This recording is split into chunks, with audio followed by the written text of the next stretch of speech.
भगवान के वंश का बड़ा विस्तार है। इनके जो बड़े बेटे प्रद्युम्न जी हैं, उनका एक विवाह तो रति के साथ हुआ और दूसरा विवाह रुक्मी की बेटी रुक्मोती के साथ हुआ। यद्यपि भगवान कृष्ण से वो बैर रखता था रुक्मी, फिर भी अपनी बहन रुक्मिणी से बड़ा स्नेह करता था। रुक्मिणी के स्नेह के कारण उसने अपनी बेटी का विवाह प्रद्युम्न के साथ कर दिया। यद्यपि धर्म की दृष्टि से विवाह उचित नहीं है, फिर भी स्नेहाधिक्य के कारण रुक्मिणी ने ऐसा किया। रुक्मोती के गर्भ से अनिरुद्ध जी का प्रकट हुआ है और अनिरुद्ध का विवाह रुक्मी की पौत्री रोचना के साथ हुआ, अर्थात अपनी सगी पोती का विवाह अपने सगे नाती के साथ कर दिया। यह भी धर्म की दृष्टि से उचित नहीं था और परिणाम सामने आया। अनिरुद्ध के विवाह में दाऊ जी, प्रद्युम्न, संकर्षण, सांब आदि सब गए हैं। विवाह संपन्न हुआ और विवाह के बाद रुक्मी ने भगवान को अपमानित करने के लिए चौसर खेलने का प्रस्ताव रखा, द्यूत क्रीड़ा का। इधर से बड़े दाऊ जी थे, सो दांव लगाने के लिए बैठे। 10,000, 1 लाख, 2 लाख सोने की मुद्राओं का दांव लगाए। रुक्मी ने जीत लिया और जोर जोर से हंस के अपमानित करने लगा। अब तो दाऊ जी ने क्रोध में आके 10 लाख स्वर्ण मुद्राओं का दांव लगा दिया। इस बार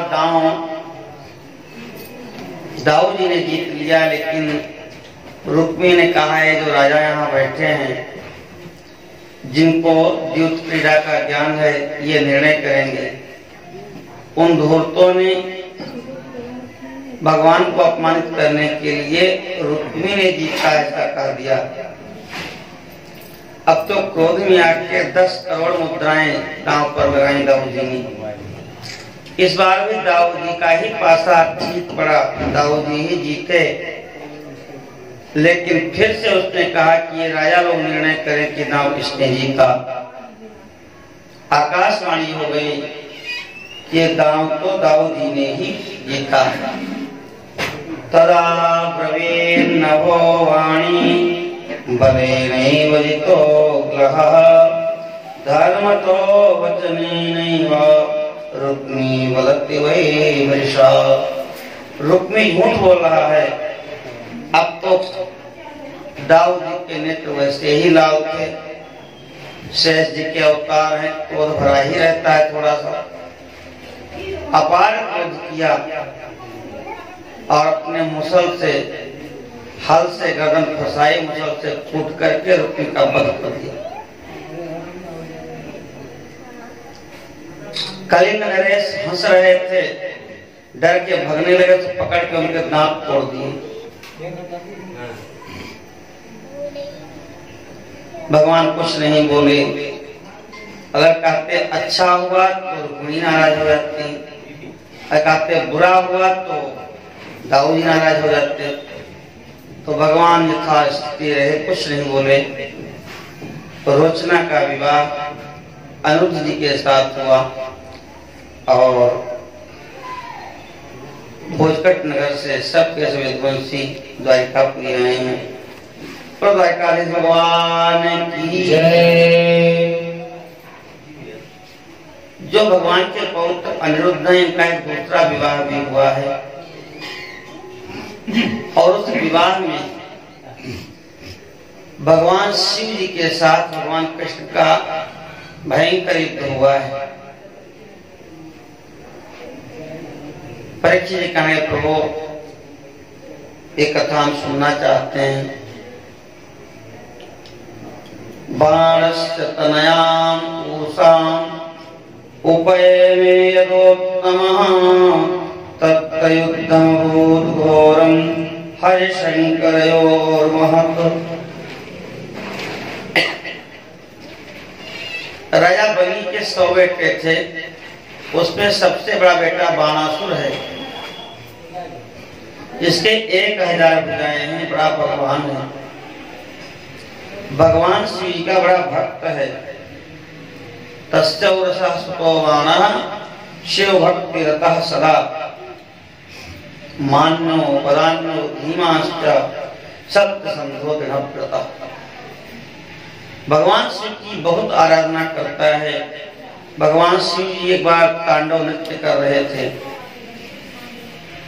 और इसने 1000 भुजाओं से मृदंग बजाया है। बढ़ते क्रम में उत्साह में बजाते गया।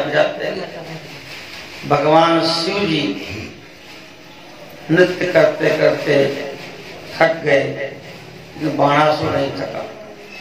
प्रसन्न हो गए भगवान शिव जी, बाणासुर तुम्हारे मृदंग बजाने से बड़े प्रसन्न हैं, तुम मुझसे वरदान मांगो। बाणासुर ने दोनों हाथ जोड़ लिए, प्रभु आपकी कृपा से हमारे पास सब कुछ है, मांगने के लिए कुछ नहीं है, लेकिन 2 सहस्त्रम त्वयारत्तम परम भाराय में भवत्।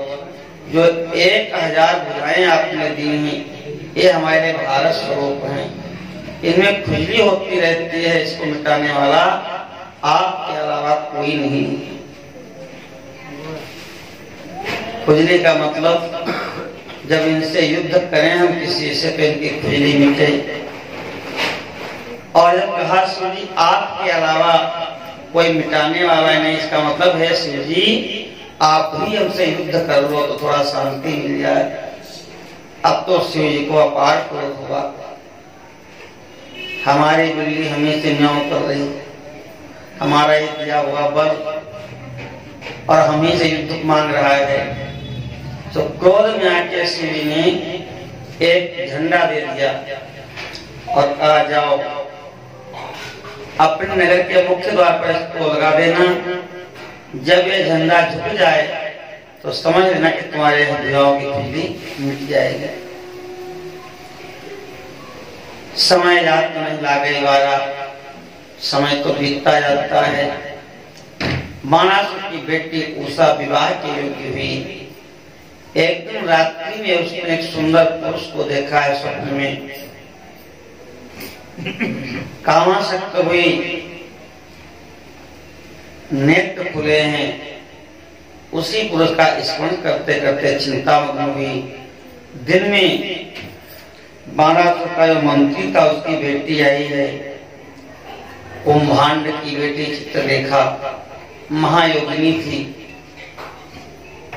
उसने सहेली से कहा कि तुम क्यों चिंतित हो। उसने सारी बातें बताई। चित्र बनाने लगी, देवताओं के सारे चित्र बनाए, यक्षों के, गंधर्वों के, नागों के। अंत में पृथ्वी के तमाम राजवंशों के चित्र बनाए। यदुवंशियों में जब भगवान का चित्र बनाया दाऊद जी का तो सावधान हो गई, प्रद्युम्न जी का चित्र बनाया तो और सावधान हुई, और जब अनिरुद्ध जी का चित्र बनाया है तो कहा सोसा वसा विदित प्राह, यही है वह पुरुष जिसने रात्रि में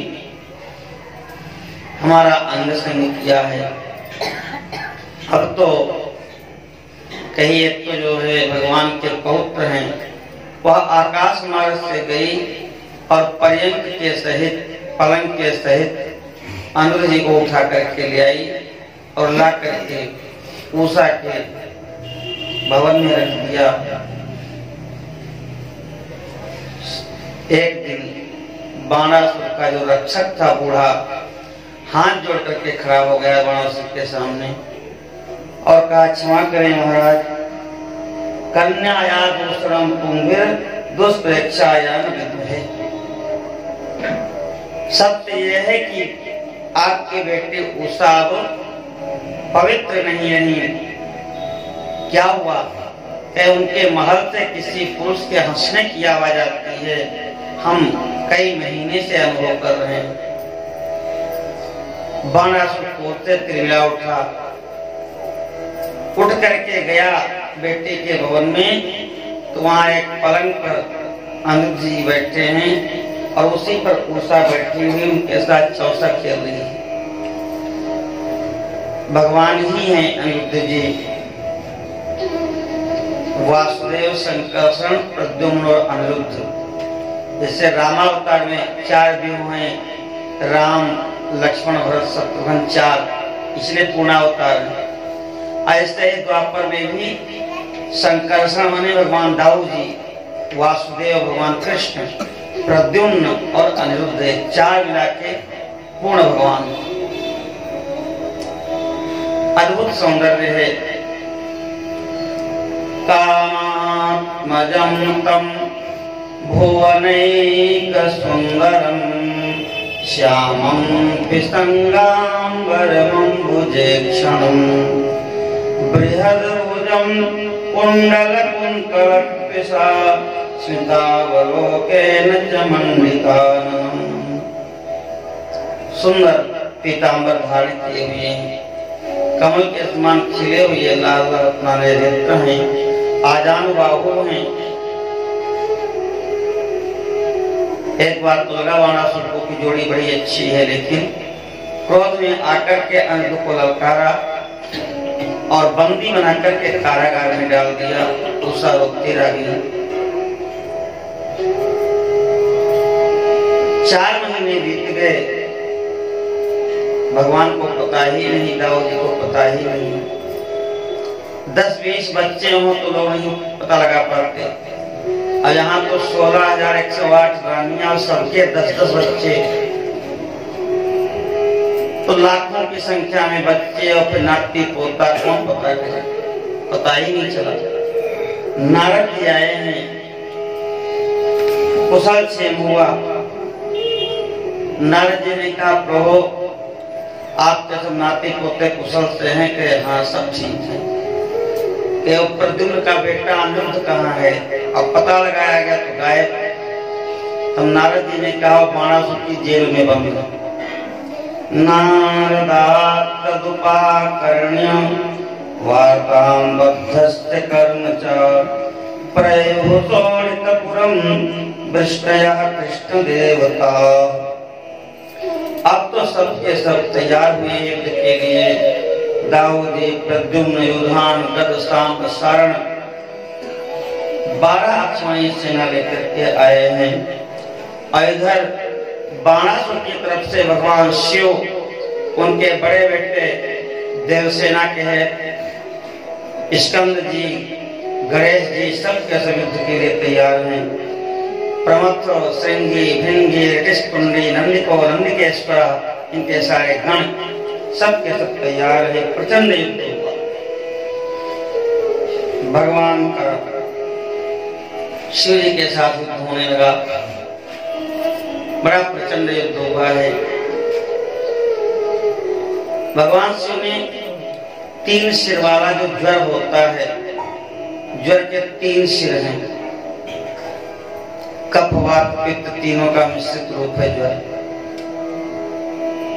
ज्वर छोड़ दिया, माहेश्वर ज्वर, तो भगवान ने अपना वैष्णव ज्वर छोड़ दिया। दोनों में बड़ा युद्ध हुआ। अंत में माहेश्वर ज्वर परास्त हुआ, भगवान की शरण में गया। अथ नारायणो देवस्तं दृष्ट्वा विसृजज्वरं माहेश्वरो वैष्णवश्च युयुधातैर्दराभौ। माहेश्वरः समाक्रन्दन् वैष्णवेन वराधितः अलब्ध्वा भयमन्यत्र भीतो माहेश्वरो ज्वरः। शरणार्थी ऋषिकेशं तुष्टाव प्रेताञ्जलिः। ज्वर उवाच, नमामि त्वानन्तशक्तिं परेशं सर्वात्मानं केवलं यत्किमात्रम् विश्वोत्पत्तिस्थानसंरोधहेतुं यत्तत् ब्रह्मलिङ्गं प्रशान्तं। कालो दैवं कर्म दैवः स्वभावो द्रव्यं क्षेत्रं प्राण आत्मा विकारः तत्संघातो बीजरोह प्रवाहः तन्मायैसा तन्निषेधं प्रपत्ते नानाभावैर्लीलयोपपन्नैर्देवान् साधून् लोकसेतून् बिभर्षि हंस्युन्मार्गान् हिंसया वर्तमानान् जन्मैकत्ते भारहाराय भूमि तप्तोऽहं ते तेजसा दोषहेन शान्तो प्रेणां तिलवणेन ज्वरेण तावत् तापो देहिनां तेऽङ्घ्रिमूलं नो सेवेरं यावदासानुबद्धाः श्रीभगवानुवाच त्रिशिरस्ते प्रसन्नोऽस्मि वेदते मज्जराद्वयं यो नो स्मरति संवादं तस्चित्पन्न भवेत् भयम्। ये हमने आपको ज्वर स्तुति सुनाया है। ज्वर को जानते होंगे सब लोग, ज्वर माने बुखार। ये भागवत जी के 10वें स्कंद के 63वें अध्याय में है। ये ज्वर की स्तुति है 4 श्लोकों में।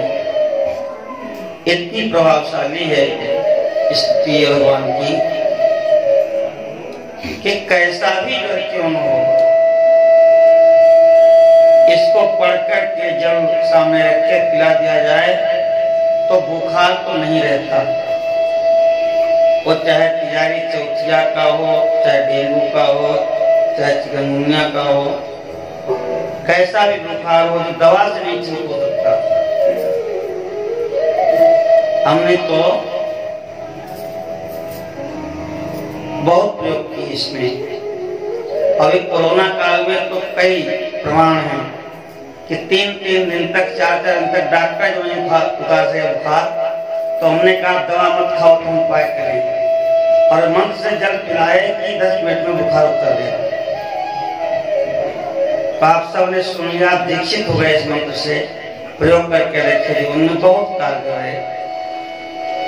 भगवान कहते हैं कि ज्वर जो जिसने स्तुति किया इसको जो स्मरण करता है उसको बुखार का भय नहीं रहता, चाहे हड्डी का ही बुखार क्यों हो। अंत में भगवान ने शिव जी को सम्मोहन अस्त्र मार करके सुला दिया। जब तक ये जगते रहेंगे महादेव तब तक ये ऐसे ही रहेगा, इनको कौन जीते, ये तो संहार के देवता हैं। शिव जी लीला करके सो गए। अब भगवान ने चक्र से भुजाएं काटनी शुरू की, वहां की। जब 4 भुजाएं रह गई तो बाणासुर की माता कोटरा आ गई नग्न होकर के। भगवान ने पीठ कर दिया क्योंकि नग्न स्त्री को देखने से समस्त पुण्य नष्ट हो जाते हैं। कभी भी नग्न स्त्री का दर्शन नहीं करना चाहिए। शिव जी भी जग गए, उन्होंने भगवान की स्तुति किया कि प्रभु अब इसका वध न करें। भगवान ने कहा कि हमने प्रहलाद जी को वर दिया है कि तुम्हारे वंश में उत्पन्न किसी भी दैत्य का हम वध नहीं करेंगे। और प्रहलाद जी के पुत्र वैरोचन के बलि और बलि के बाणासुर की पीढ़ी में है ये। भगवान शिव ने कहा 4 भुजाएं रहने दीजिए, आपके भी 4 भुजाएं और आपके समझी की भी 4 भुजाएं। उषा और अनिरुद्ध का विवाह संपन्न हुआ। अंग जी को लेकर के भगवान द्वारिकापुरी आए हैं। आज धूमधाम से द्वारिकापुरी उत्सव मनाया गया है। द्वारिकाधीश भगवान की, प्रद्युम्न महाराज की, अनिरुद्ध उषा महारानी की। अभी भी केदारनाथ जाते हैं तो वहाँ ऊखी मठ पड़ता है, वो ऊखी मठ नहीं उषा मठ है। तो इस प्रकार से भगवान के विवाह का वर्णन, भगवान के पुत्र पौत्रों के विवाह का वर्णन, उनकी संस्कृति का वर्णन सुनाया। एक समय की बात है, भगवान के पौत्र सब जंगल में गए थे खेलने के लिए और खेलते खेलते उनको प्यास लगी और प्यास लगी तो पानी पीने के लिए कुआं ढूंढने लगे। जंगल में कुआं तो मिला, लेकिन कुआं में पानी नहीं था। एक बड़ा भारी गिरगिट उसमें था, पीला पीला बिल्कुल से हिला रहा था। बालक निकालने का प्रयास किए, जब गिरगिट नहीं निकला तो सुधर्मा सभा में आए और अपने बाबा भगवान द्वारकाधीश की उंगली पकड़ी। अब भगवान द्वारकाधीश देवताओं के लिए होंगे, लेकिन नाती के लिए तो बाबा कुछ नहीं है। उंगली पकड़े कहे चलो, भगवान कहे चलो। जंगल में लेके गए कि इसको निकालो। अब भगवान ने जो ही कुएं में हाथ डाला, स्पर्श किया गिरगिट का, तो गिरगिट गायब, देवता प्रकट हो गए, सोने के जैसे चमकते हुए देवता। भगवान ने कहा कि देवता तुम कौन? उन्होंने कहा निको नाम नरेंद्रोहम इच्छाकुतनय प्रभो दानिस्वाध्यायमानेषु यदि ते कर्णमस्पृशम्। मैं राजा नृग हूँ, इक्ष्वाकु का पुत्र हूँ। अगर आपने कभी दानियों की कहानियां सुनी होंगी तो मेरा नाम जरूर सुना होगा। इतने हजार वर्ष बीत गए, लेकिन मैं दानी हूँ, अहंकार नहीं गया। आप पूजा पाठ कम करो, दान धर्म कम करो, लेकिन उसका अहंकार मत करो।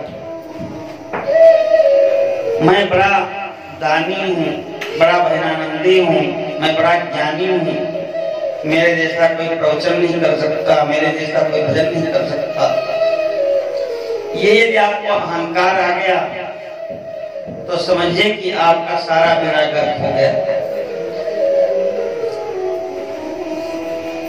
अहंकार के कारण ही नृग की दुर्दशा हुई है। कहते हैं कि आपने दानियों की कहानी सुनी होगी तो मेरा नाम जरूर सुना होगा। भगवान के अच्छा इतने बड़े दानी हैं आप।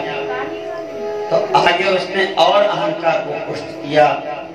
यावत्यासिकता भूमौ यावत्योदितारकाः यावते वर्षधाराश्च यावत्यो वर्षधाराश्च तावतीर्ददास्मगाः। आकाश में इतने तारे हैं, पृथ्वी में इतने कण हैं और बरसात में इतनी बूंदे हैं, इतनी गौएं हमने दान की हैं। भगवान तो लीला कर रहे हैं। कहे अच्छा इतनी गौएं आपने दान किया, कोई एक गौ दान कर देता है तो उसका कल्याण हो जाता है, वैतरणी पार हो जाता है, और आप फिर भी गिरगिट बने रहे, क्या कारण है? इसका मतलब आपने ठीक गौएं दान नहीं किया। बूढ़ी गाय होंगी, मरकहिया गाय, बिना दूध देने वाली। नृग ने कहा नहीं कहो, ऐसी बात नहीं है। पयस्विनी तरुणी शेर रूपा गुणोपपन्ना कपिला है मसिंगी न्यायाधितारप्य खुरा सवत्सा दुकूल माला भरणा ददावहम। पयस्विनी गाय हमने दान की है। पयस्विनी माने बछड़ा मुंह लगा दे एक बार, उसके बाद चारों थनों से दूध टपकने लगता है। आज भी ऐसी गाय देखने को मिल जाती है। तो एक बार बछड़ा पास में पहुंच जाए, वो छुआ दे थन में, बस काम पूरा है उनका। दूध अपने आप टपकने लगेगा। तो उनको पैश्विनी कहते हैं। स्वाभाविक इनके अंदर दूध भरा है। तरुणी, तरुणी किसको कहते हैं? दोबारा ब्याई हुई गाय का। पहली बार गाय ब्याती है, चाहे भैंस ब्याती है, तो दूध थोड़ा कम होता है, लेकिन दूसरी बार में जितना दूध वो दे सकती है उतना सारा दूध उसके थनों में आ जाता है। तो नृग ने कहा पयस्विनी तरुणी दोनों गुण हो गए। बूढ़ी भी नहीं दिया हमने और गाय दूध वाली दिया। तो कहे तो शास्त्रीय मर्यादा का पालन नहीं किया होगा। पूजा पाठ बहुत लोग करते हैं, लेकिन मनमुखी पूजा करते हैं, जो मन में आया वही। कभी रात भर बैठे हैं, कभी दिन भर बैठे हैं। पूजा पाठ में भी किसी क्रम का अनुसरण करना चाहिए, चाहे वह खानस है, चाहे नागपांत्रागम है, कोई एक पद्धति हो ऋषियों की। मनमुखी पूजा का विधान नहीं है। तो कहे आपने शास्त्र का आश्रय नहीं लिया, शास्त्र के अनुकूल विधान से दान नहीं किया, तो कहे नहीं, हे नृसिंगी, शास्त्र में लिखा है कि सोने से सींग मढ़ावे, सोने से सींग मढ़ाई, चांदी से खुर मढ़ावे, सोने चांदी से खुर मढ़ाए। तो भगवान ने और विनोद किया, कहे तो राजा हो, किसी को लूट के ले आए होंगे, हमारा धन पवित्र नहीं रहा होगा। तो नर ने कहा नहीं प्रभु, ऐसी बात नहीं है। न्यायार्जिता छठा अंश श्री लक्ष्मण की न्यायाधीश जो राजा का अंश होता है, छठा अंश राजा को मिलना चाहिए। जो प्रजा ने दिया वही उसी ढंग से हमने दान किया है। हमें प्रजा का उत्पीड़न नहीं किया है, न किसी को लूटा। तो कहे जब सब ठीक है, बड़े बड़े दुशाला बढ़ाए, कांसे की दोहनी और 1 साल का भूसा पानी सब दिया गायों को। तो कहे जब गाय को इतने विधान से दिया दान आपने, तो गिरगिट क्यों बने? इसका मतलब दान लेने वाला अपात्र रहा होगा। इसका बहुत महत्व है। दान आप किसको दे रहे हैं, उस धन का वो उपयोग कहाँ कर रहा है, उससे भी आप प्रभावित होंगे। एक राजा बड़े दानी, पूरे जीवन दान किया, शरीर त्याग के जब गए तो धर्मराज ने पूछा, पहले पुण्य भोगोगे तो पहले पाप? राजा ने कहा, हम जानना चाहते हैं कि मैं कौन सा पाप किया है।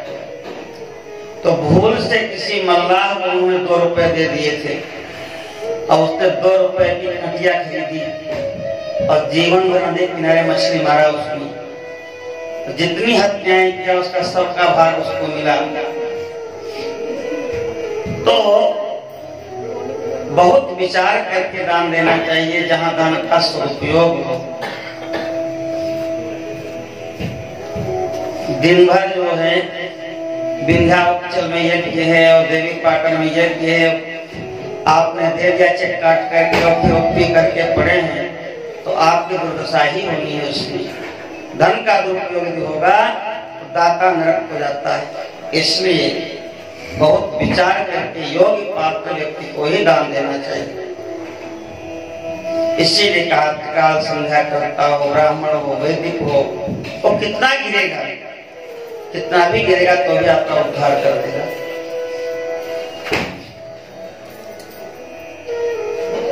ने कहा नहीं प्रभु, हमने तो वैदिक ब्राह्मणों को धर्म के तत्व को इन्होंने जान लिया है, ऐसे ऋषियों को दान दिया। भगवान हंसने लगे कि जब सब कुछ तुमने अच्छा ही किया तो तुम गिरगिट क्यों बने? व्यक्ति अपनी कमी को छिपा के रखता है। अंत में ने स्वीकार किया कि हमने एक दिन भूल हो गई, मैं दान कर रहा था, एक ब्राह्मण को गोदान किया और लेके जा रहे थे, उनके हाथ से गाय छूट गई और आके हमारी गाय में मिल गई और उसी गाय को दोबारा दान कर रहे थे, तब तक वो पहले वाले ब्राह्मण आ गए। उन्होंने कहा गाय मेरी है, और जिस ब्राह्मण को दे रहे थे उसने कहा गाय मेरी है, मैं दान ले रहा हूँ। राजा ने की बुद्धि चकराई, उन्होंने हाथ जोड़ के कहा प्रभु आप दूसरी गाय ले लो। हठी ब्राह्मण के गाय तो वही चाहिए। और दोनों ब्राह्मण लड़ रहे हैं, राजा अंदर दोनों में सिर हिला रहे हैं। ब्राह्मणों ने कहा कि गिरगिट जैसे सिर हिला रहे हो, निर्णय नहीं कर पा रहे हो, आप गिरगिट हो जाओ। तो गिरगिट हो गए। आज भगवान की कृपा से, तो इसलिए करो चाहे कोटि करैया कोई और है, आप कुछ भी करो होगा वही जो भगवान चाहिए। कर्म गति टारे नहीं टरे, नृप वशिष्ठ से पंडित ज्ञानी सोच के लगन धरे, सीता हरण मरण बसरत को टारे नहीं टरे। कोटि गौ राजा नगदीनी, गिरगिट वैभव परे, कर्म गति टारे नहीं। कर्मण्येवाधिकारस्ते मा फलेषु कदाचन। इसलिए विधान है कि जो कुछ करो उन्हीं को अर्पित कर दो, तो भगवान को अर्पित हो जाएगा। तो अगर कुछ गड़बड़ भी हुआ तो भगवान उसको ठीक कर लेंगे। गंगा में कैसा भी जल मिल जाए गंगा बन जाता है। इसलिए अपने विधान में कार्य करने के बाद भगवान को अर्पित कर दो। जो कुछ अच्छा बना, जैसा भी बना वो आपको अर्पित। नृप का उद्धार हुआ, भगवान सभा में आए हैं और उन्होंने अपनी पूरी सभा को बताया है कि भूल करके भी देवस्व और ब्राह्मणस्व को स्वीकार नहीं करना। दुर्जरं वत ब्रह्मस्वं भुक्तमग्नेर्मनागपे, तेजसोऽपि किमुत राज्ञां ईश्वरमानिनाम्। तेजस्वी राजा भी वो भी ब्राह्मण के धन को और देवताओं के धन को बचा नहीं सकता। विष को मैं विष नहीं मानता, क्योंकि विष जो खाता है वही मरता है, लेकिन देवताओं का धन जो हड़प लेता है और ब्राह्मणों का धन जो हड़प लेता है, 10 पूर्वान 10 परान, उसके 10 पीढ़ी पहले की और 10 पीढ़ी आने वाली उस पाप को भोगती है। करता एक है वंश में, लेकिन भोगना पड़ता है 20 पीढ़ियों। आगे कहते हैं भगवान, सुरत्ताम परदत्ताम व ब्रह्मवृत्तिम हरेत्ययः, 60 वर्ष सहस्राणि विष्ठायाम जायते कृमि। अपनी दी हुई वृत्तियों, ऐसे राजाओं की कहानियां हैं कि उनके पूर्वजों ने दान पत्र लिख दिया मंदिरों को कि मैं ये भूमि भगवान राम जी को या कृष्ण गोपाल गोपाल को दान कर रहा हूँ। हमारे वंश का यदि कोई इसको स्वीकार करे तो गाय का मांस खाए, उसकी दुर्गति हो, ऐसा तमाम शपथ भी लिखा हमने पत्र में पढ़े। और फिर भी उनके वंश के लोग आगे चल करके उस जमीन को हथिया लेते हैं। ऐसे लोगों की बड़ी दुर्गति होती है।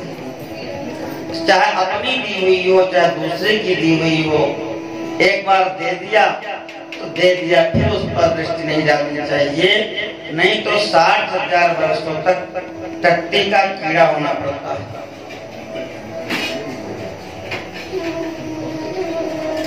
आपके कर्म ही निर्धारित करते हैं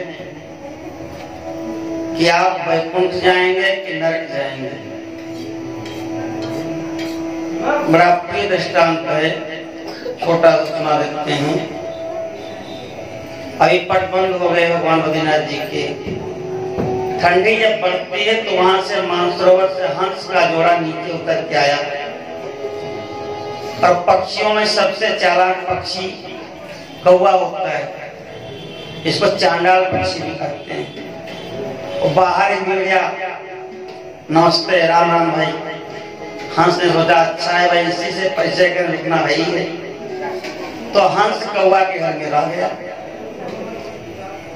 अब कौवा था अकेला,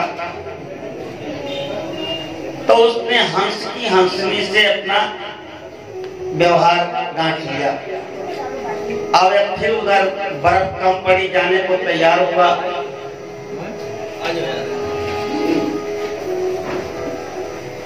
तो हंस ने कहा भाई हम जा रहे हैं, वह जाओ। जब हंसनी से कहा चलो, तो कौवा ने कहा ये तो हमारी पत्नी है, इसको कहाँ ले जा रहे हो? अब तो हंस को आश्चर्य हुआ, पत्नी हमारी है, कौवा कह रहा हमारी पत्नी। दुनिया देखेगी क्या देगी कि भाई ये हंस सफेद है, इसकी हंसनी सफेद है, कौवा की पत्नी नहीं हो सकती। तो हंस ने कहा यहाँ के लोगों से हम पंचायत कर लेंगे। कौवा ने कहा ठीक है। रात में ही सब अपने कौवालों के पास गया और कहा अगर हमारे पक्ष में फैसला कर दोगे तुम लोग तो तुम्हारे पुरखों से तुमको मिला देंगे। अब सवेरे पंचायत बैठी। हंस पूरा विश्वास है कि फैसला तो हमारे पक्ष में होगा, क्योंकि कोई भी नहीं कहेगा कि हंसनी कौवा की पत्नी हो सकती। और कौवा ऐसे विश्वस्त है कि उसने पहले से ही साथ रखा है सारे कौवा लोगों को कि हमारे पक्ष में ही फैसला करना। अब सब कौवों ने एक स्वर से कह दिया कि पत्नी तो कौवा की ही है। अब तो रोता हुआ हंस चला गया, क्या करें। आज के जैसी न्याय व्यवस्था। अब सबने कहा भाई हमने तो अपना वाक्य पूरा किया, अब आप हमारे पुरखों से हमको मिलवाओ। तब कौवा ने कहा ठीक है, लेकर के सबको उड़ा। कुछ देर तक इधर उधर उड़ता रहा, फिर गंदी नाली के पास जाके बैठ गया, नापदान जो होता था, और उसमें तमाम करोड़ों कीड़े बजा रहे थे। कहे क्या हुआ? कहे यही तुम्हारे पितर हैं, पुरखे। अब तो सारे कौवा बिगड़ गए कि हमारा अपमान कर रहे हो तुम।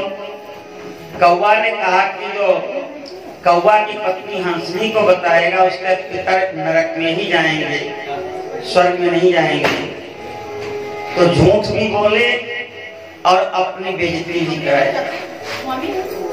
तो कुल मिलाकर के कभी भी अधर्म का साथ नहीं देना चाहिए। लोग परलोक सब बिगड़ जाते हैं, भले ही देखने में समझ में ना आए, लेकिन न्याय का और धर्म का ही पक्ष लेना चाहिए। तो द्वारिकाधीश भगवान की जय, भक्तवत्सल भगवान की जय। मिला है जो नर्तन इसका,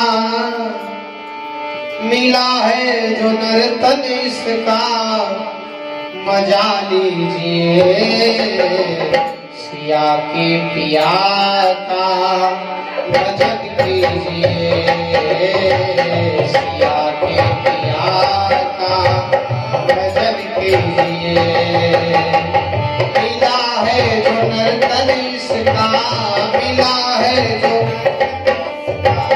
मजा लीजिए सिया के पिया का भजन कीजिए, सिया के पिया का भजन कीजिए।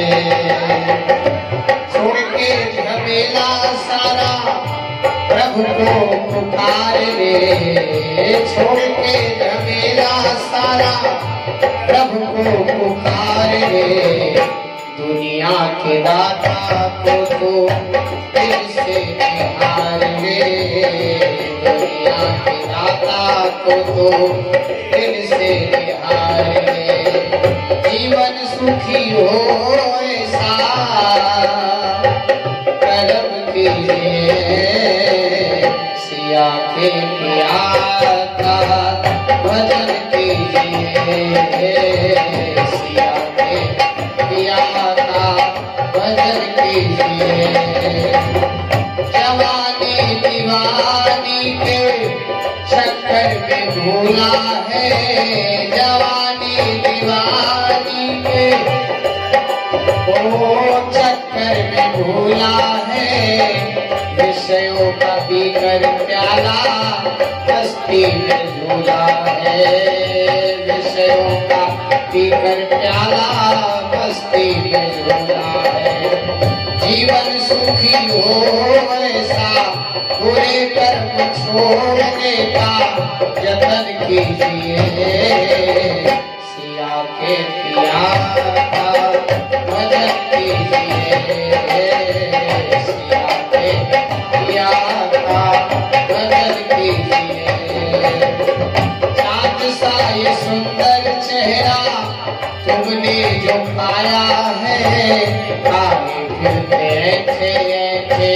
सब राम जी की माया है। राम जी की माया है। प्रभु जी से मिलने का, प्रभु जी से मिलने का जतन कीजिए। सिया के पिया का भजन कीजिए। सिया के पिया का भजन कीजिए। ओ झूठा है ये रिश्ता सारा, झूठा जग का मेला है। झूठा है ये रिश्ता सारा, झूठा जग का मेला है। आया है अकेला अटल, जाना भी अकेला है। आया है अकेला अटल, जाना भी अकेला है। छोड़ के बुराई प्रभु की हो, छोड़ के बुराई प्रभु की शरण लीजिए। सिया के पिया का भजन कीजिए। सिया के पिया का भजन कीजिए। मिला है जो नर्तन इसका मजा लीजिए। सिया के पिया का भजन कीजिए। सिया के पिया का भजन कीजिए। भजन कीजिए, भजन कीजिए। दयाल की जय हो। दाऊ जी ब्रज आए हैं, नंद बाबा यशोदा जी से मिले और गोपियों के साथ यमुना के किनारे विहार कर रहे थे। यमुना जी को बुलाया है कि हमारे पास आओ। मर्यादावश यमुना जी आई नहीं तो क्रोध में आ गए और हल से यमुना जी को खींच दिया। तो आज भी यमुना जी टेढ़ी प्रवाहित हो रही हैं। तो महाराज की जय। भगवान के समय में ही दूसरे भगवान होने लगे थे। पौंड्रक था जो करुष देश का राजा था, उसने अपने दो नकली हाथ लगा दिए थे और अपने को पौंड्रक वासुदेव कहलाता था। लकड़ी का एक गरुड़ बनवा लिया था, उस पर बैठ के कुछ दूर उड़ ही जाता था वो, कि हम गरुड़ पे सवार होकर चल। राधे श्री राधे। किसी ने कहा कि तुम्हारे पास हनुमान जी नहीं है, तो द्विविद नाम का एक बंदर था, उसको अपना हनुमान जी बना दिया। भगवान ने फिर भी जब कुछ नहीं कहा तो एक दिन दूत भेजा और कहा कि उनसे जाके कह दो कि तुम नकली भगवान हो और असली भगवान तो हम हैं। अब तो भगवान की सभा में दूत गया और ऐसा बोला तो सबके सब यदुवंशी उग्रसेन वसुदेव आदि हंसने लगे। उसने कहा या तो हमसे युद्ध करो और या तो अपने को वासुदेव कहलाना छोड़ दो। सीधे भगवान को ही चैलेंज करते। भगवान ने कहा ठीक है युद्ध करेंगे। भगवान ने युद्ध किया है। उस पौंड्रक वासुदेव जो नकली वासुदेव था उसका वध किया। यद्यपि वह झूठे ही भगवान बन रहा था, लेकिन इसी बहाने भगवान के जैसे बनने की चेष्टा कर रहा था, उन्हीं का स्मरण कर रहा था। तो भगवान ने अपना सारूप्य मुक्ति दे दिया। पौंड्रक मदन द्वारकाधीश भगवान की जय। सिर कट करके जाके काशी में गिरा। उसके बेटे को अपार दुख हुआ। उसने काशी के विद्वानों से यज्ञ करवाया और उसमें से कृत्या प्रकट हुए, उसको भेजा है। कृत्या आकर के द्वारकापुरी को जलाने लगी। सबके सब भयभीत होकर भगवान के पास गए हैं। भगवान ने सुदर्शन चक्र से उस कृत्या का वध कर दिया, भस्म कर दिया और काशीपुरी को भी अपने चक्र से जला दिया है। तब से चक्रांकित हो गई, काशी से मोक्षदायिनी हो गई। तो द्वारकाधीश भगवान की जय। मित्र के मरने से बड़ा दुखी हुआ जो दुर्योधन नाम का बंदर था। दाऊ जी रेवतक पर्वत पर अपनी पत्नी रेवती आदि के साथ बैठे हुए थे, विहार कर रहे थे और ये वहां पहुंच गया तो नाना प्रकार के बंदरों की कुचेष्टाएं करने लगा। स्त्रियां मनोविनोद प्रिय होती हैं तो हंस देती थी। दाऊ जी भी थोड़ा शांत रहे। जब इसने देखा कि दाऊ जी क्रोध में नहीं आ रहे हैं तो उनके ऊपर पत्थर फेंकने लगा, पत्नियों के वस्त्र फाड़ दिए। अब तो दाऊ जी को क्रोध आ गया। उन्होंने अपने हल मुसल को याद किया और दुर्योधन के गर्दन में मुसल फंसा के खींचा, हल फंसा के खींचा और मुसल से कूट दिया। तो जैसे घेलू का पहाड़ गिरा हुआ ऐसे रक्त फेंकता हुआ वह गिरा। दुर्योधन का उद्धार किया भगवान ने। तो दुर्योधन दाऊ दयाल की जय। ये दुर्योधन बड़ा बलवान था, त्रेता युग का था। दुर्योधन महेंद्र नील नल अंगद गद विकटास दधिमुख के हरे निषद सठ जामवंत बलरास। ते रात्रि में लंका में जाता था, वहां निशाचरियों को दूषित करता था। भगवान को सूचना मिली, उन्होंने कहा चरित्रहीन सैनिक हमको नहीं चाहिए, अपनी सेना से निकाल दिया। तब से भगवान से द्वेष मानता था, दुश्मनी मानता था। इस प्रकार से दुर्योधन का उद्धार किया है दाऊ जी ने। दुर्योधन ने अपनी बेटी लक्ष्मणा का स्वयंवर किया धूमधाम से। उस स्वयंवर में भगवान कृष्ण के जो जाम्बवती के बेटे सांब थे वह भी पहुंच गए। लक्ष्मणा पहले से ही सांब से प्रेम करती थी, तो उसने बरमाला सांब के गले में डाल दिया। अब तो सबके सब कौरव कुपित हो गए। ये पैर की जूती सिर पर करना चाहती है। कहाँ तो कृष्ण और दाऊ जी की बुआ कुंती हमारे काका को ब्याही थी, अब हमारी बेटी का ब्याह उनके बेटे के साथ होगा। सांब जी को बंदी बना लिया। ये बात दाऊ जी को पता लगी है। दाऊ जी आए हैं, नगर के बाहर एक वृक्ष के नीचे बैठ गए। भीष्म जी, दुर्योधन, कर्ण सब के सब आए हैं। दाऊ जी का पूजन किया।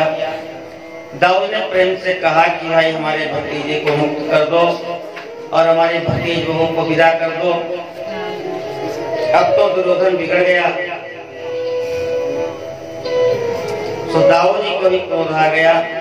उठे और हस्तिनापुर की नींव में हल को फंसा के लगे हिलाने पूरी धरती को। भीष्म पितामह जी ने कहा कि ये शेषा अवतार हैं, इनको जल्दी मनाओ, नहीं हस्तिनापुर को उखाड़ के यमुना जी में डाल देंगे। सबके सब दौड़े दौड़े गए, दाऊ जी के चरणों में प्रणाम किया और लक्ष्मणा के साथ शाम को मुक्त करके विदा किया है। वो लक्ष्मणा साम्राज की जय। द्वारकापुर में महामोद मनाया गया। नारद जी को कुतूहल हुआ कि भाई एक पत्नी होती है तो लोगों से संभलती नहीं, और दो हो तो एक नीचे खींच रही, एक छपकड़ी खींच रही है, और जिसके 16,108 पत्नियां हों तो क्या दिक्कत हो सकती है, चल के देखना चाहिए। आए देखे भगवान के 16,108 भवन बने हैं। कहीं भगवान पुराण पढ़ रहे हैं, तो कहीं गौदान कर रहे हैं, तो कहीं गौ सेवा कर रहे हैं, तो कहीं बच्चों को खिला रहे हैं, कहीं बच्चों को पढ़ा रहे हैं। कोई भी भवन ऐसा नहीं मिला जहां पर भगवान अनुपस्थित हों। नारद जी को लड़ाई लगाने का कोई अवसर नहीं मिला। अंत में भगवान ने नारद जी को बुलाया। नारद जी भगवान को प्रणाम किया है और कहा, प्रभु आप जब संपूर्ण ब्रह्मांड को चला सकते हैं तो आपके लिए कोई आश्चर्य वाली बात नहीं है। भगवान भगवान अपनी सुधर्मा सभा में विराजमान हैं। जरासंध जो भगवान की प्रशंसा करते थे, जो भगवान के पक्षपाती राजा थे, उनको पकड़ करके कैद में डाल देता था। बहुत से ऐसे राजा थे, उसने निश्चय किया कि अमुक तिथि को हम इन सबकी बलि दे देंगे, क्योंकि कृष्ण हमारे विरोधी हैं और ये सब कृष्ण के समर्थक हैं, इसलिए इनका हम वध कर देंगे। सारे राजाओं ने पत्र लिख करके भेजा है दूत को, और जो भागवत जी का सबसे महान मंत्र है वो मंत्र उन्हीं राजाओं ने लिख के भेजा है। कृष्णाय वासुदेवाय हरे परमात्मने प्रणतक्लेशनाशाय गोविंदाय नमो नमः। प्रभु रक्षा करो, नहीं जरासंध नाम सबका वध कर देगा। और इधर भैया युधिष्ठिर के पास से नारद जी दूत बन के आए, दोनों एक साथ उपस्थित हुए। नारद जी ने कहा कि युधिष्ठिर जी आपका राजसूय यज्ञ के द्वारा यजन करना चाहते हैं, इसलिए आपको आमंत्रित किए हैं। दूत ने कहा प्रभु जरासंध के कारागार में अनेक राजा बंद हैं, उनकी मृत्यु की तलवार लटक रही है उनके ऊपर, आपको एक पत्र भेजे हैं, उनकी रक्षा कीजिए। भगवान ने उद्धव जी से पूछा कि पहले क्या करें, पहले युधिष्ठिर जी के यज्ञ में जाएं अथवा जरासंध के कारागार में बंद राजाओं को चुनाएं। बड़े बुद्धिमान थे उद्धव जी, उद्धव बुद्धि सप्तमः। उन्होंने कहा कि जरासंध को मारने के लिए बलवान योद्धा चाहिए, और राजसूय यज्ञ भी तभी पूर्ण होता है सारे राजा सिर झुका के आपको राजा मान लें कि आप हमारे ऊपर बड़े राजा हैं, चक्रवर्ती हैं। तो राजसूय यज्ञ करने में राजाओं को जीतना पड़ेगा, और उसी क्रम में जरासंध को भी जीतेंगे तो दोनों काम आपके हो जाएंगे। इसलिए आप सबसे पहले इंद्रप्रस्थ जाओ। भगवान इंद्रप्रस्थ आए हैं, बुआ कुंती को प्रणाम किया, बड़के भैया युधिष्ठिर जी को प्रणाम किया। कुशल से बुआ सभा में बैठे हैं युधिष्ठिर जी, और प्रस्ताव रखा है कि प्रभु हम आपका यज्ञ करना चाहते हैं, आपकी पूजा करना चाहते हैं। पूर्णिमा को गरीब आदमी डुबकी लगा ले सरजू जी में तो उसको पुण्य मिलता है, लेकिन राजा डुबकी लगावे और प्रजा को दान करे तो राजा का दान और प्रजा का स्नान बराबर होता है। अर्थात सामर्थ्य के अनुसार धर्म यज्ञ पूजा करनी चाहिए। ये नहीं कि गरीब आदमी 1 रुपया दे रहा है तो कह दो हम भी 1 रुपया देंगे। दान श्रद्धा के अनुसार होता है और दक्षिणा सामर्थ्य के अनुसार होती है, दोनों में भेद है।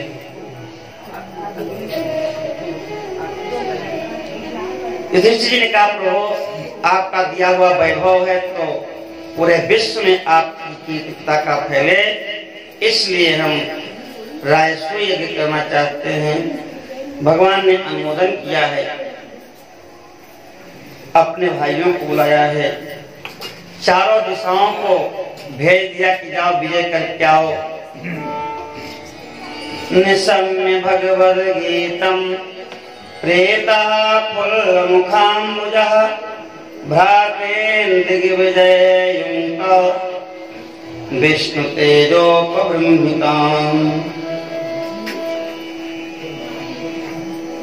व्यास जी ने हर जगह अपना एक शब्द का चयन किया है। सहदेव माने कुछ नहीं, नकुल माने कुछ नहीं, लेकिन विष्णु तेजोपबृंहितान्, भगवान द्वारकाधीश ने अपना तेज उनके अंदर भर दिया है, इसलिए वो सब तेजस्वी। सहदेव दक्षिण की तरफ गए हैं और नकुल पश्चिम की तरफ, अर्जुन उत्तर की तरफ और भीम पूरब की तरफ गए हैं। इसके पहले भीष्म पितामह ने दिग्विजय किया था, इनके पिता पांडु ने दिग्विजय किया था। सभी राजाओं ने हाथ जोड़ लिया कि हम तो पहले से भेंट आपको हीरा मोती दे रहे हैं और जब यज्ञ करेंगे सब आएंगे, आपको दक्षिणा देने निमंत्रण देने आने की जरूरत नहीं है। बोलो बालकृष्ण की जय। भक्तवत्सल भगवान की जय। तेरी बिगड़ी बना देगी चरण रज राधा प्यारी की। तेरी बिगड़ी बना देगी चरण रज राधा प्यारी। तेरी बिगड़ी बना देगी चरण रज राधा प्यारी। तेरी बिगड़ी बना देगी चरण रज राधा प्यारी।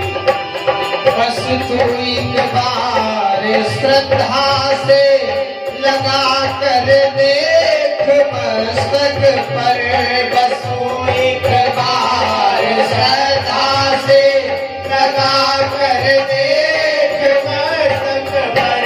सोई किस्मत जगा देगी चरण रज राधा प्यारी। सोई किस्मत जगा देगी चरण रज राधा प्यारी। ओ तेरी बिगड़ी बना देगी चरण रज राधा प्यारी।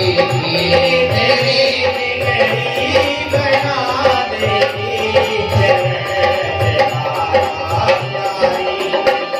दुखों के घोर बादल हो या लाखों आंधियां आए। दुखों के घोर बादल हो या लाखों आंधियां आए। तुझे सबसे बचा लेगी चरण रज राधा प्यारी। तुझे सबसे बचा लेगी चरण रज राधा प्यारी। तेरी बिगड़ी बना देगी चरण रज राधा प्यारी। तेरी बिगड़ी बना देगी चरण रज राधा प्यारी। तेरे जीवन के अंधियारों में बन के रोशनी तुझको। तेरे जीवन के अंधियारों में बन के रोशनी तुझको। नया रास्ता दिखा देगी चरण रज राधा प्यारी।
तुझको भरोसा है अगर सच्चा उठा कर सके तुझको।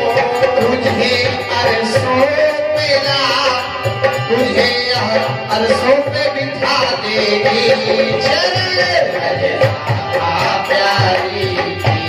तेरे बिगड़ी बना देगी चरण रज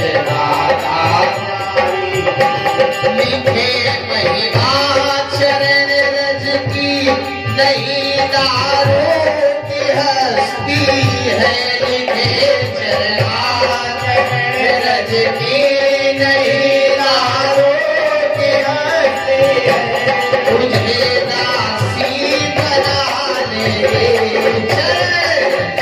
राधा प्यारी तेरी बिगड़ी बना दे चरण रज राधा प्यारी ओ तेरे बिगड़े बना दे चरण रज राधा प्यारी तेरी बिगड़ी बना दे चरण राधा प्यारी ओ चरण रज राधा प्यारी की चरण रज श्यामा प्यारी की चरण रज राधा प्यारी की चरण रज श्यामा प्यारी हे सोई किस्मत जरा रे चरण रज राधा प्यारी की सोई किस्मत जगा दे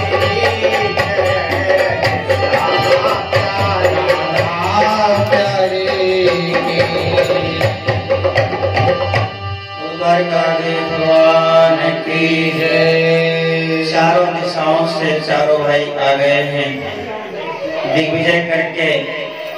दक्षिण से सहदेव, पश्चिम से नकुल, उत्तर से अर्जुन और पूर्व से भीम। बहुत सारे उपहार लेकर के आए हैं। किसी राजा ने कोई विरोध नहीं किया, सबने इनकी आधीनता स्वीकार की है। धर्म से अनुशासित हैं और धर्म का और प्रेम का अनुशासन ही सबके हृदय पर राज्य करता है। बल के द्वारा तो आप थोड़ी देर के लिए किसी के ऊपर शासन कर सकते हैं, जो चिरकाल तक शासन होता है वह प्रेम और धर्म का ही शासन होता है। सबने कहा कि आपके पूर्वज धार्मिक थे, हमने उनको स्वीकार किया, हम सहज भाव से आपकी आधीनता स्वीकार करते हैं। ये भेंट है यज्ञ में हमारी तरफ से। अनेक प्रकार के हीरे, सोना, चांदी सब राजाओं ने दिया है। कई सारे राजाओं पर विजय हो गई तो भगवान ने कहा कि उत्तर दिशा में अंगराज है, जिसको आजकल मगध कहते हैं, गया। वहां का राजा जरासंध अभी नहीं जीता गया है। उसको जीतने के लिए अर्जुन और भीम को साथ लेकर के स्वयं भगवान कृष्ण आए हैं। जरासंध ब्राह्मण का बड़ा भक्त है। सवेरे से लेकर के दोपहर तक जब तक लोग आते रहते हैं सबको दान देता है। और दान को परशु कहा गया है। संसार की संपत्ति का मोह न हो जाए, इसीलिए दान करते रहना चाहिए। दान करने से संपत्ति के प्रति आसक्ति नहीं होती। सुबह से दोपहर तक दान करता है। उस दान की लाइन में ब्राह्मण बन करके भगवान द्वारकाधीश, अर्जुन और भीम भी लग गए। जरासंध के सामने पहुंचे हैं तो कहे, राजन, वही लोग बुद्धिमान हैं जो इस नाशमान धन संपत्ति शरीर से नित्य यश, कीर्ति, धर्म और परलोक को सुधार लेते हैं। अनेक प्रकार की प्रशंसा किया और कहा, हम लोग विशेष प्रयोजन से आए हैं आपके पास पे कुछ लेने के लिए। जरासंध ने देखा कि ये ब्राह्मण कौन नहीं, इतना मजबूत शरीर और ये देखे बाण के और प्रत्यंचा खींचने के घट्टे हाथ में पड़े हुए थे। और समझ गया, फिर भी कहा कोई बात नहीं है, यदि आप लोग मेरा सिर भी मांगेंगे तो भी आप कौन देने के लिए तैयार हैं। इन्होंने कहा कि हम अन्न मांगने वाले ब्राह्मण नहीं हैं। युद्धम नो रे राजेन्द्र द्वंद्वसो यदि मन्यसे युद्धार्थिनो वयं प्राप्ता राजन्यानान्नकांक्षिणः। हे राजन, दे सकते हो तो हमको द्वंद्व युद्ध दो, दो पर दो, दो दो हाथ करो हमसे। हम युद्ध के लिए आए हैं, हम अन्न के इच्छुक ब्राह्मण नहीं हैं। ये हमारे ममेरे भाई भीम हैं और ये अर्जुन हैं।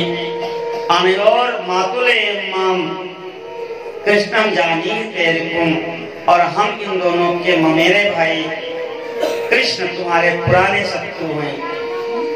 अब तो जोर जोर से जरासंध हंसने लगा।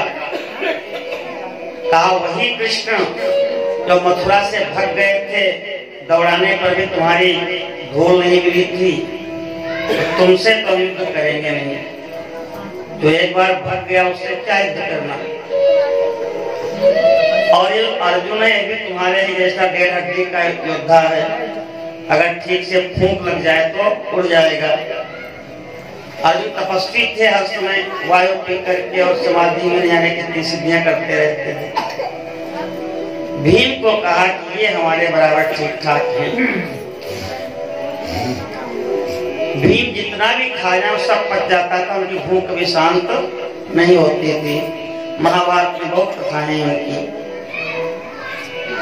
बक नाम का एक राक्षस था, और रोज एक ब्राह्मण को खाता था। ये पांडव सब रुके थे, ब्राह्मण की मां रोने लगी। तो कुंती ने पूछा, क्या हुआ? कहे, आज इसकी पारी है बेटे की, राक्षस खा जाएगा। कहे, नहीं खाएगा। कहे, क्यों? कहे, हम अपने बेटे को भेज देंगे। अब तो ब्राह्मणी और रोने लगी। अरे अतिथि सबका देवता हो, तब तुम्हारे बेटे को क्यों भेजेंगे?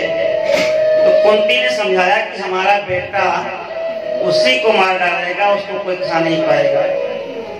एक बैलगाड़ी भोजन सब परात में और बटलोई में सब लेकर के भीम पहुंचे।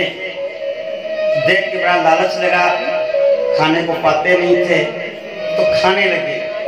अब समय होने पर राक्षस जगह देखा कि भोजन नहीं आया हमारा। देखा तो एक आदमी खा रहा है हमारे भोजन को, पीछे से लात से मारना शुरू किया। भगवान भीम इतने भूखे थे कि जब तक खा नहीं लिए तब तक लात से मारता रहा, एक खाते रहे। और खा के फुर्सत हुए तो एक ही बार में उसको पटके और उसको मार के उसका संघात किया। तो ये भीम है। उसने कहा, ठीक है, युद्ध करेंगे। एक साथ सबके बिस्तर लगवाए, साथ में भोजन होता है। युद्धागार से बड़ी बड़ी 2 गदाएं निकाली। नगर के बाहर द्वंद्व युद्ध होने लगा। एवं चटचटा शब्दम, जब गदा से गदा टकराती है तो आग की चिंगारियां निकलती हैं। भीषण युद्ध हुआ 28 दिन तक। भीम के 10,000 हाथियों का बल था, घुटना टेकने तो 20,000 हाथियों का बल हो जाए। और जरासंध के 60,000 हाथियों का बल था। इनसे 3 गुना ऐसे था। भगवान की कृपा से किसी प्रकार से भीम 27 दिन तक मोर्चा संभाले, लेकिन पूरा शरीर एक नस नाड़ी टूट गई। 27वें दिन रात में भगवान को जगाए और कहे कि कन्हैया चलो भाग चलते हैं। कहे, कहाँ? कहे, अपने घर। कहे, दैत्य तो ही मरा नहीं। कहे, दैत्य नहीं मरेगा, हम मर जाएंगे। हमारी क्षमता नहीं है कि कल उससे युद्ध कर सकें। और भगवान यही सुनना चाहते हैं जीव से कि प्रभु आप ही हमारे कर्ता धर्ता संगता हो, हमें कोई सामर्थ्य नहीं। अर्जुन भगवान को दया आ गई, वाणी सुन के शरीर पर हाथ फिराया, सारी दर्द मिट गई, बल क्यों आ गया। और कहे, भैया भीम, तुम हमारी तरफ नहीं देखते हो, बीच बीच में हमारी तरफ भी देखा करो, जीत जाओगे। मां मनुस्मर युद्ध जा, भगवान का भजन करते रहोगे तो घर परिवार की जिम्मेदारियां ऐसे ही निभ जाएंगी और आपको पता ही चलेगा कब जीवन पूरा हो गया और आप सहज भाव में सब कुछ पा लेंगे। लेकिन हम भगवान की तरफ देखते ही नहीं। भगवान ने कहा, भैया हमारी तरफ देखना, हम जैसा कहें वैसा करना। प्रातः काल हुआ, युद्ध शुरू हुआ। भगवान ने तिनका उठाया और ऐसे फाड़ दिया। इशारा समझ गए भीम। जरासंध को पटका और जो ही टांग उठाए तो फटा फटाया था बीच से, वो दो हो गया। अब भीम की जय जयकार हुई, विजय भीम की जय, विजय भीम की जय। लेकिन थोड़ी ही देर में वो दोनों फिर से जुड़ गए। भीम कहे अब तो जिंदा नहीं छोड़ने गए। डर के फिर देखे भगवान की तरफ। भगवान ने फिर तिनका उठाया, फाड़ के दाया बाईं तरफ और बाया दाईं तरफ फेंक दिया। भीम ने फिर पटका जरासंध को और उसको अलग करके जो दाहिना भाग था वो बाईं तरफ फेंक दिया और बाया भाग दाहिनी तरफ। अब दोनों पीठ नहीं जुड़ी आपस में। जरासंध का उद्धार हो गया। तो जरासंध मदन भीम महाराज की जय। जरासंध के पिता का नाम बृहदरथ था। ये बड़े धार्मिक राजा थे, इनके संतान नहीं थे, रानियां दो थी। जंगल को गए, महात्मा ने फल प्रसाद दे दिया। लौट के आए, कहे एक रानी को देंगे तो एक के साथ अन्याय होगा। फल को बीच से फाड़ दिया, आधा एक रानी को दे दिया, आधा एक रानी को दे दिया। 9वें मास में वो दोनों रानियों के आधा आधा बेटा पैदा हुआ। किसी काम का नहीं, टोकरी में भर के नगर के बाहर छोड़ाए। जरा नाम की राक्षसी आई, उसने खेल खेल में दोनों को जोड़ दिया और जोड़ते ही उसके प्राण आ गए। तो वो था जुरासिंधु। तो भगवान जानते थे इस बात को। आज उद्धार हुआ है। उसके बेटे सहदेव को गद्दी पर बिठाया है।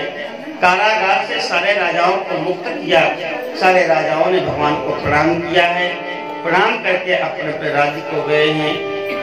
इस प्रकार से भगवान पुनः इंद्रप्रस्थ आए हैं, सभा में बैठे हैं।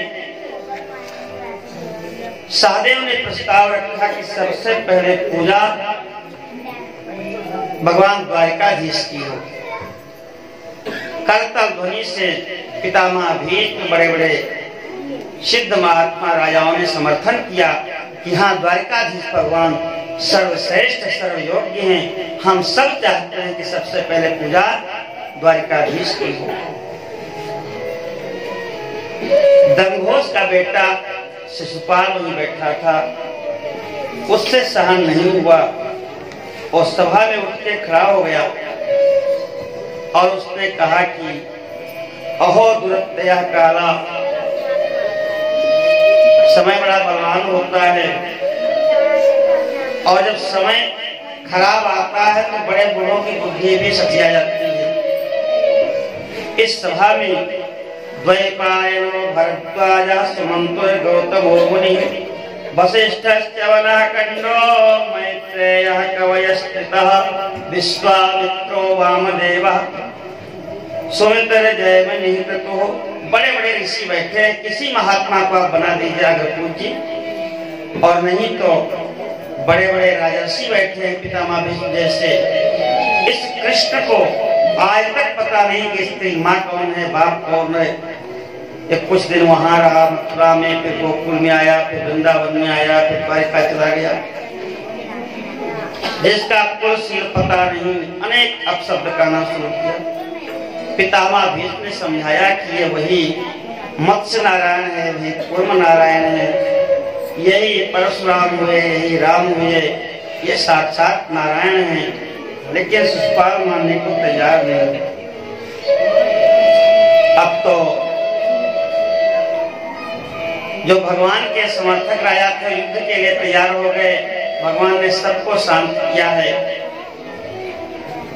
ये जन्म से ही शिशुपाल भगवान को गाली देता था, द्वेष रहता था भगवान से। जब ये जन्म लिया तो इसके 6 अंग पे ये छंगा था, 6 उंगली थी इसकी। ज्योतिषियों ने कहा जिसके छूने से ये उंगली गिर जाए, जान लेना वही इसका काल होगा। भगवान गए, जो ही शिशुपाल को छुए तो अंग अलग हो गया। तो भगवान की बुआ का ही बेटा था ये। तो बुआ ने कहा कि भैया हमारे बेटे को मारना नहीं आप। भगवान ने कहा 100 अपराध क्षमा कर देंगे, लेकिन 100 के ऊपर जब अपराध करेगा तब क्षमा नहीं करेंगे। तो शिशुपाल गाली तो खूब देता था, लेकिन 99-98 में रुक जाता था। और आज ऐसा जोश में आया कि गाली देते चला गया। जब 99 में पहुंचा तो भगवान ने कहा, शिशुपाल शांत हो जाओ। शिशुपाल ने कहा, नहीं शांत होऊंगा, क्या करोगे? और जब 100 गाली पूर्ण हुई, भगवान ने अपनी दाहिनी भुजा ऊपर उठाई, सुदर्शन चक्र हाथ में आया है और दूसरे ही क्षण शिशुपाल का सिर धड़ से अलग हो गया।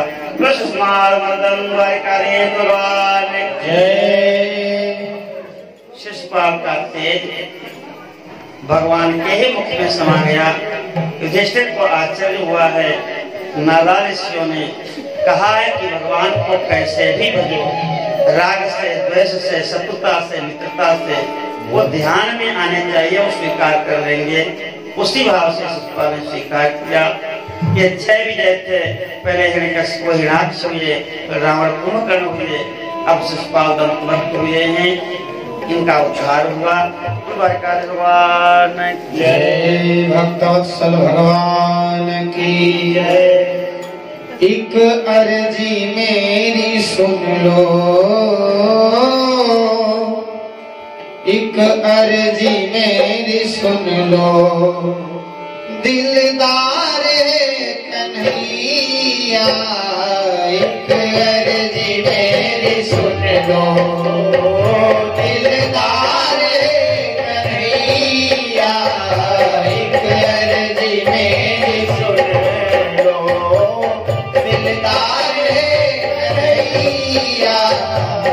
एक अर्जी मेरी सुन लो, दिलदार है कन्हैया।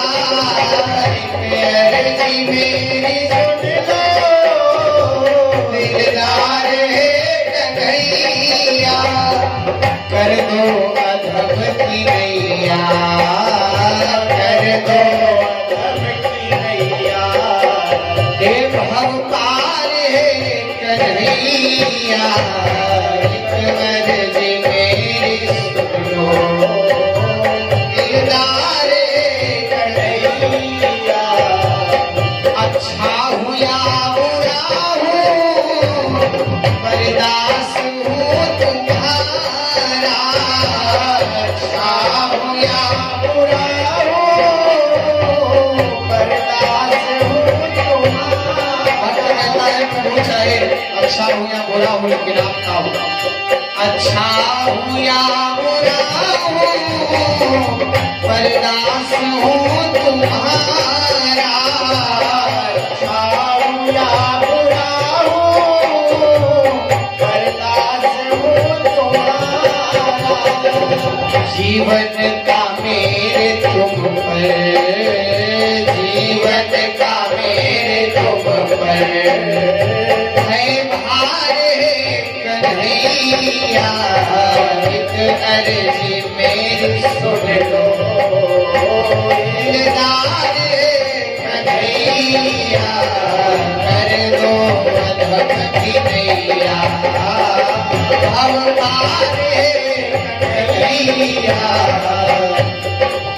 और भक्त कहता है प्रभु से कि हे देख मत हो, तुम हो अधम जनों का उद्धार करने वाले। तुम हो अधम जनों का उद्धार करने वाले। तुम हो अधम जनों का उद्धार करने वाले। अधम जनों का उद्धार करने वाले। मैं हूँ अधम जनों का, मैं हूँ अधम जनों का। सरदार है कन्हैया, मैं हूँ अधम जनों का। सरदार है कन्हैया। एक अर्जी मेरी सुन लो, दिलदार है कन्हैया। और आपको दीनबंधु कहा जाता है, करुणा सिंधु आपको पुकारा जाता है। करुणा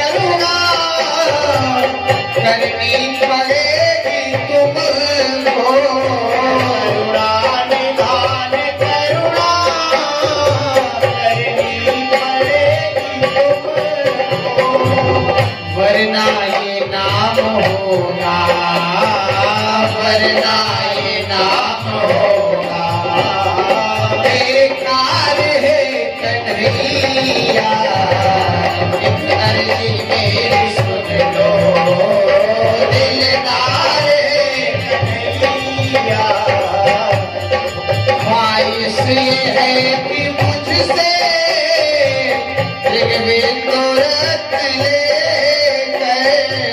ख्वाहिश है कि मुझसे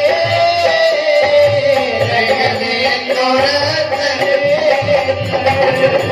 बदले में दे दो अपना बदले में दे दो अपना कुछ प्यार कन्हैया एक अर्जी मेरी सुन लो दिलदार कन्हैया कर दो धब जनोगी भव पार कन्हैया अर्जी मेरी सुन लो हे नाथ कन्हैया अर्जी मेरी सुन लो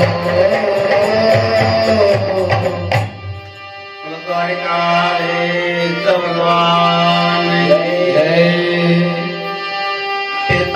पितामहस्य ते यज्ञे राजसूये महात्मनः बान्धवाः परिचर्यायां तस्यासन् प्रेमवन्दनाः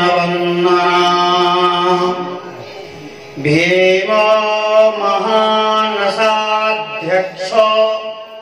धनाध्यक्षस्तुयोधनः सहदेवस्तु पूजायां नकुलो द्रव्यसाधने गुरो शुश्रूषणे जिष्णुः कृष्णः पादावने जने परिवेषणे द्रुपदज कर्णोदाने महामना।